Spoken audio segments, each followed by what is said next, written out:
বিশা হুজুরে তো মহব্বত করে আমার নাম আল্লামা লাগাই দিছে। আলেমরা আমার মহব্বত করে, আমি জানি খুব মহব্বত করে। আমার উপর পুরো জুলুম, এটা জুলুম, আসলেই জুলুম। সত্যি আমি যোগ্য না, আসলেই যোগ্য না, বাস্তবিক যোগ্য না। আলেমরা আল্লাহ বলবে তুমি মিথ্যা বলছো, ফেরেশতারা বলবে তুমি মিথ্যা বলছো। তোমারা যেন মানুষ বড় আলেম বলে, শাইখুল হাদিস, মুফতি, মুহাদ্দিস বলে। তুমি এই কারণে এলেম শিখছিলা, খুব চিন্তার বিষয়।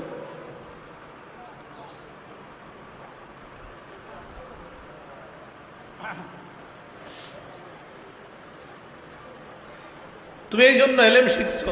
সহিবা বিহি আলা ওয়াজহিহি ফিন্নার, মাথাটা নিচে দিবে, পা উপরে দিকে ধাক্কায় জাহান্নামে ফেলে যাও।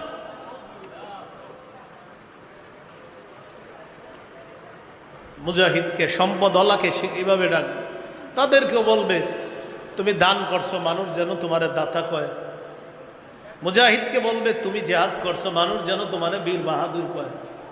এগুলারে জাহান্নামে ফেলে দিবে। আবু হুরায়রা রাদিয়াল্লাহু, তিনি আলেম ছিলেন, তো তিনি বলেন উলাইকা সালাসাতুল্লাতি তুসআরু বিহিমুন নার, এই তিনজনকে দিয়ে আল্লাহ জাহান্নামের আগুনটা, প্রজ্বলিত ভয়ঙ্কর আগুনটা যে আল্লাহ জ্বালাবে, এই তিনজনকে